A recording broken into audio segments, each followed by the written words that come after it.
What's up, guys? My name is Crescent, and a common sticking point has always been the process of how you ship your products to Amazon for FBA, as most people haven't had to arrange this type of shipment before. And you may have already noticed that there's a lot of nuances and terminology that you may not be familiar with that can get you caught up, that will cause problems or delays with your shipment if not done correctly. So today, we're going to talk about the process from A to Z on how you can create your first shipping plan and send your first shipment to Amazon. Okay, so the first thing I want to do is straighten out one source of confusion most people have when it comes to shipping, and that's the arrangement of the shipping itself and what Amazon requires you to do, which is create a shipping plan. There's two separate processes that you need to do.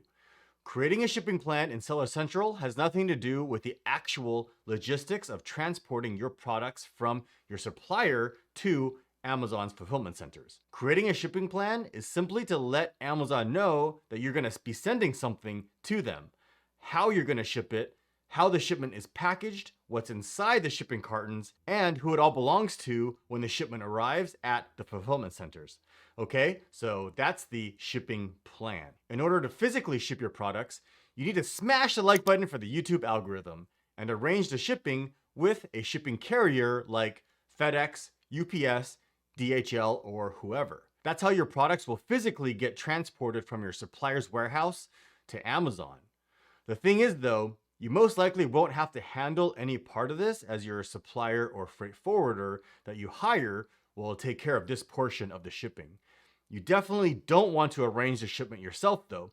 It's far too easy to mess up, and that will cause your shipment to get lost, held up at customs, incur penalty fees, or get your shipment shipped back to your supplier, or all of the above. Now, the easiest way to have your product shipped from your supplier overseas, well, there's actually two methods. The first is to hire a freight forwarder, and they'll just handle it all for you. Now, what you'll need to know is that they'll need to know what you're shipping, when to expect to have it ready for shipment, and your supplier's contact details to coordinate that with them. So don't be surprised if your freight forwarder asks you about your product, what it is, or what materials it's made out of. They're not trying to steal your product or idea. They just need to know in order to properly state the contents of the shipment for customs and duties. The second method is to see if your supplier will ship the products for you. Not all of them will, but if they do, the best way is if they offer what's called DDP shipping.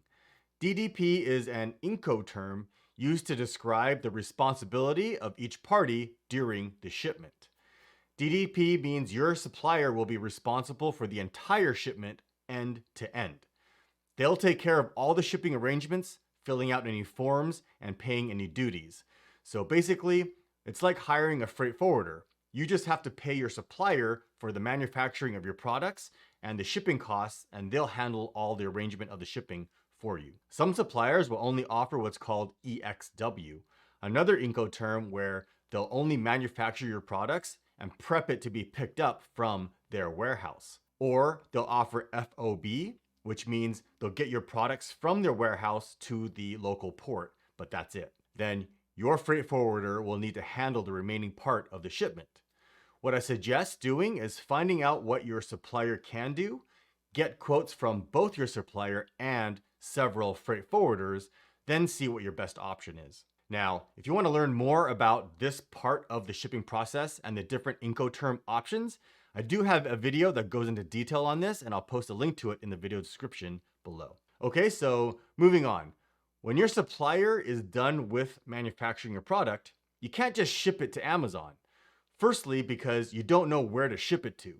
You need to know which Amazon fulfillment center or centers you'll need to ship to and the addresses. So this is where Amazon's shipping plan comes into play. You'll need to log into Seller Central and create the shipping plan. And once you're done with the shipping plan, you'll get the warehouse addresses and the accompanying shipping labels that need to go on your shipping cartons to identify them. And I'll go into detail on this later. So in order to create a shipping plan, you'll need to first have created a product listing. So if you haven't already done so, you'll need to create one.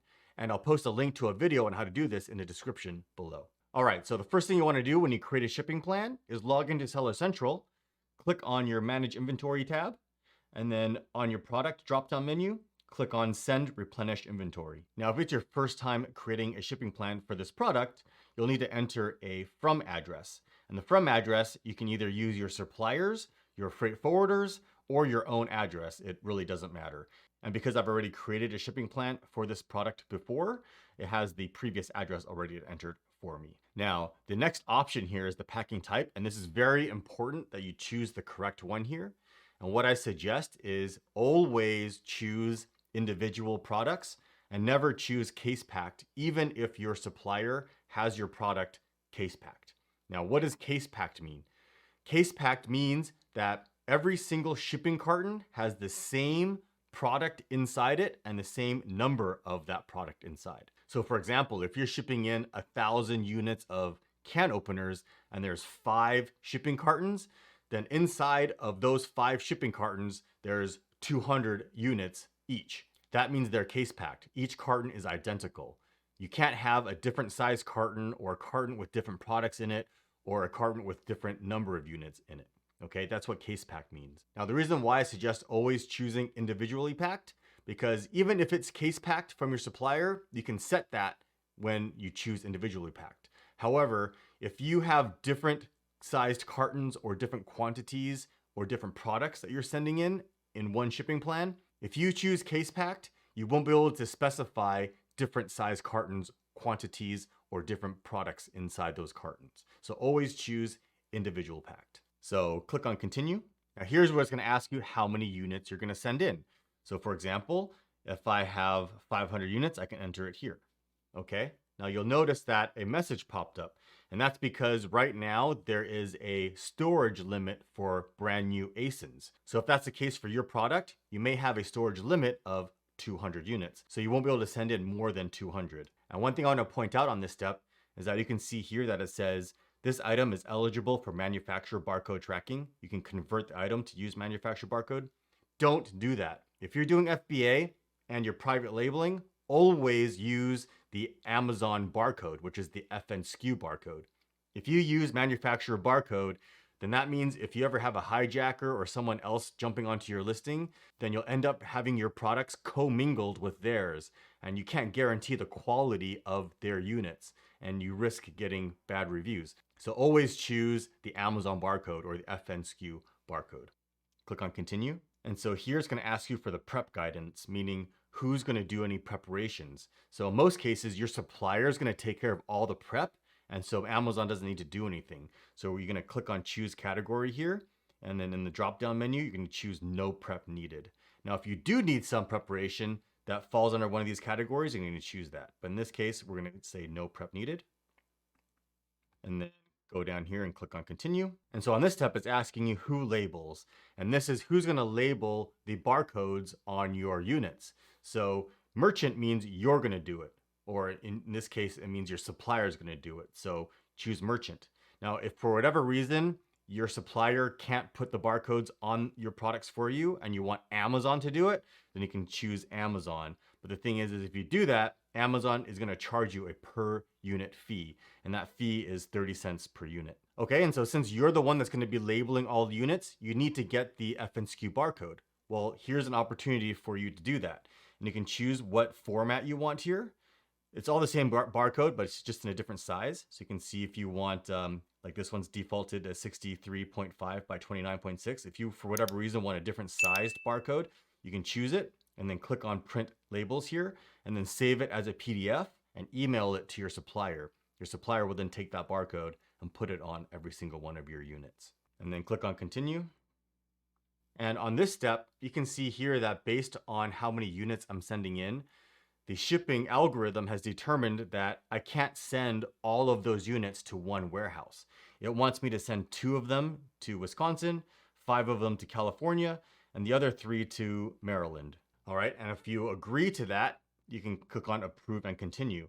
Now, one thing you can do if you don't want to split up your shipment and you want to send everything to one warehouse, you can turn on the inventory placement service. And this way you can send all of your products to one Amazon fulfillment center. But keep in mind that there is a per unit fee. So if your product weighs less than 1 pound, it's 30 cents per unit to do that. So make sure you calculate if it's cheaper for you to use this service or to split up your shipment to the multiple warehouses. Now, a pro tip here is if you have multiple shipping plans or you have multiple products, then make sure you rename these shipping plans to something more descriptive, like rename these using the product name or the ASIN so you can identify these in your shipping queue.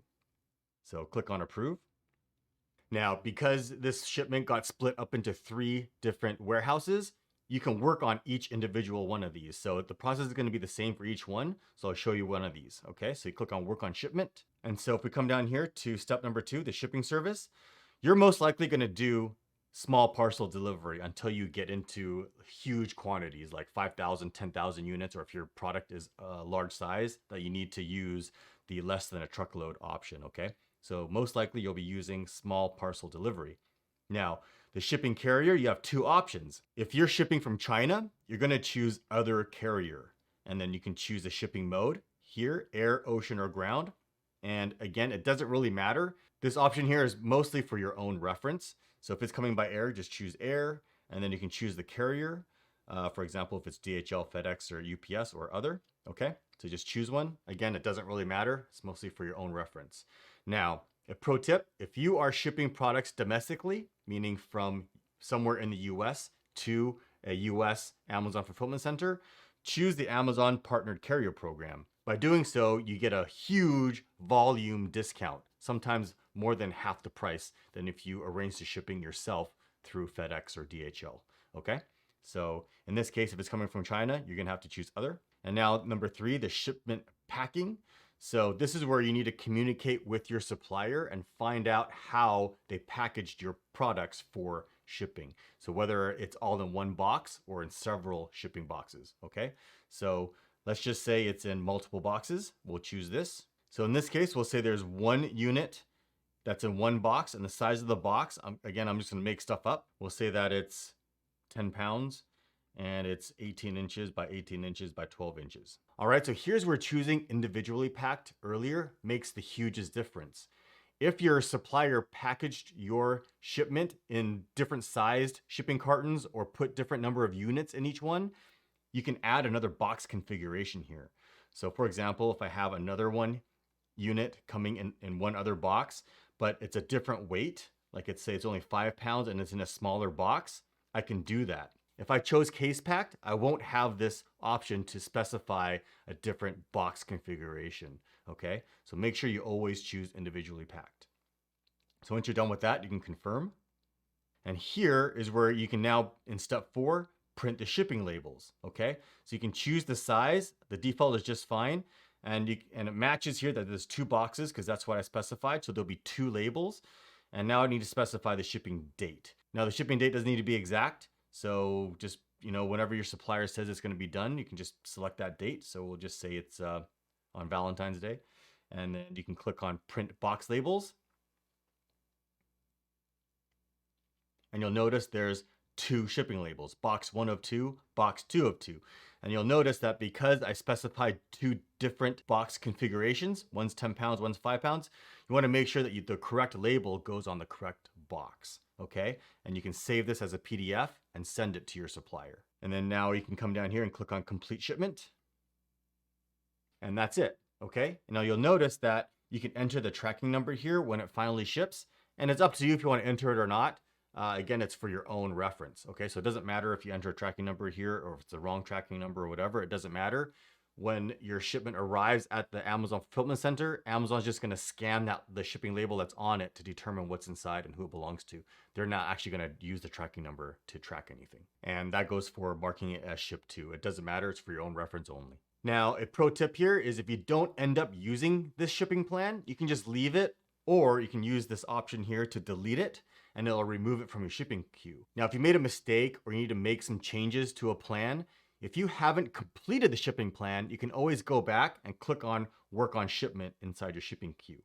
However, if you've already clicked on the complete shipping plan button, you can't go back and change it. So in those cases, you can only track the shipment. So if you click on that, you can go down to the bottom of the page and click on delete this shipment, and then you can create a new shipping plan. All right, and a pro tip here is if you choose the Amazon Partnered Carrier program, and again, that's only for domestic shipments, you can come down here and you can get an estimate of what that cost is going to be. So you can always go to UPS or FedEx's website and get a quote for what it would cost to ship from your location to the Amazon warehouse and compare it to what the fee would be if you use the partner carrier program. So for example, if I have this shipment, and I'm just making this up, let's say it's 20 pounds and it's this size. If I click on confirm, and then I can come down here and click on calculate,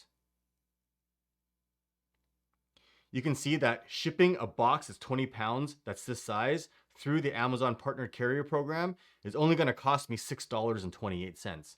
Something like this, if you arranged it yourself outside of Amazon's Partner Carrier program, it could cost you $40, $50, $60. Okay? So that's the advantage of using this Partner Carrier program. So if you scroll down and accept this charge, so if you go agree and accept the charges, you'll get billed immediately. Okay? However, if for whatever reason you need to cancel or make changes to the shipping plan, you can come down here and click on the delete shipment, and you'll need to actually void the charges because you got charged already. Okay, but if we come over here, there's some stipulations.